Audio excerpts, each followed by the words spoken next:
Assalamualaikum warahmatullahi wabarakatuh. Di video yang sebelumnya kita sudah membahas terkait panduan penggunaan Wireshark dasar ya, pengenalan interface dan mengenal tampilan-tampilan yang ada pada Wireshark. Nah, pada video kali ini kita akan menggunakan beberapa fitur command filter ya, dan jadi command filter ini berfungsi untuk bisa mengefektifkan proses analisa kita ya pada Wireshark. Jadi di sini kita akan coba stop ya, dan kita akan coba capture kembali ya. Jadi perintah yang pertama ya, kita continue with shaping. Nah, kita akan coba menggunakan session kita ya. Kita akan coba akses misalnya 192.168.22.1. Nah, ini akan menampilkan halaman login pada Mikrotik.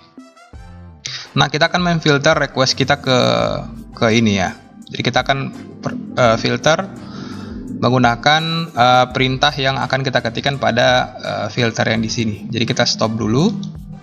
Setelah itu kita bisa mengetikkan IP ya, IP .dst ya, .dst spasi sama dengan. Kita bisa masukkan IP address kita, IP address tujuannya ya, 22.1.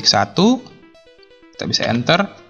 Jadi semua komunikasi yang dilakukan dari ini perintahnya ya. Semua komunikasi yang dilakukan dengan DST address 22.1 itu akan ditampilkan ya. Sama halnya dengan ketika kita ganti ini menjadi SRC ya. Kalau kita ganti menjadi SRC, maka kalau kita enter, maka dia akan menampilkan semua paket yang berasal dari 22.1 ya. Oke, kira-kira seperti itu. Jadi seluruh paket akan ditampilkan. Selanjutnya kita bisa juga menentukan ya, berdasarkan protokol. Jadi berdasarkan protokol, misalnya kita ingin menampilkan protokol HTTP ya. Terus kita pakai dandan IP.src sama dengan misalnya kita akan menampilkan hanya paket TCP saja 22.1. Oke. Di sini mungkin spasi ya. IP SRC kita pakai sama dengan 2 kali ya. Oke, nah dia akan menampilkan paket yang spesifik ya. Nah, kita bisa analisa di sini. Ya. Kita bisa double klik dan kita bisa analisa proses apa yang ditampilkan ya, hypertext transfer protokolnya yang ditampilkan seperti apa dan baris halamannya seperti apa. Jadi dia bisa menampilkan secara detail seperti ini ya, informasi apa yang ditampilkan. Nah, itu sama persis dengan tampilan yang ada di sini ya, proses capture yang ada di sini.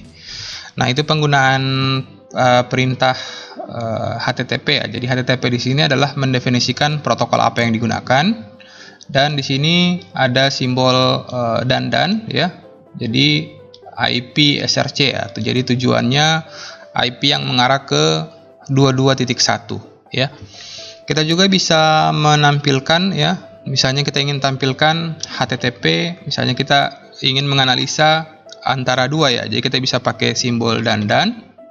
Dan kita bisa pakai simbol OR ya. Bisa kita tambahkan parameter SSH. Jadi yang akan ditampilkan itu adalah 2 ya. Kita capture kembali ya, misalnya seperti ini. Ya, dia tidak akan menampilkan paket yang lain ya, seperti itu.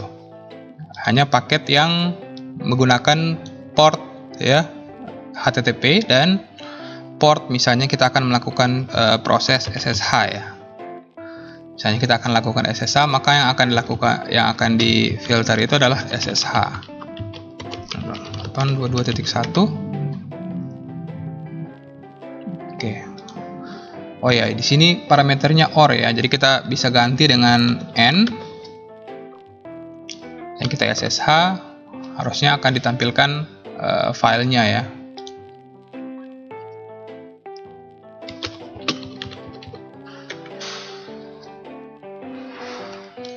Atau kita bisa masukkan SSH ya. Tidak ada tampilan apa-apa ya. Nah, selanjutnya kita akan coba memfilter TCP port ya. TCP titik port sama dengan. Nah, di sini kita akan coba remote server kita ya, yang berada di jaringan lokal kita. Nah, port dari Winbox sendiri adalah port 8291 ya. Jadi itu port default dari Winbox. Kita akan coba filter. Kita akan coba connect ya. Nah, kita bisa lihat ada proses koneksi yang sedang berjalan ya. Jadi ketika kita filter, portnya itu langsung akan otomatis berjalan ya. Jadi ini adalah koneksi antara 22.101 dan 22.1 ya. Jadi 22.101 itu adalah port yang kita gunakan ya, IP address yang kita gunakan. Dan 22.1 adalah port yang digunakan oleh router MikroTik kita.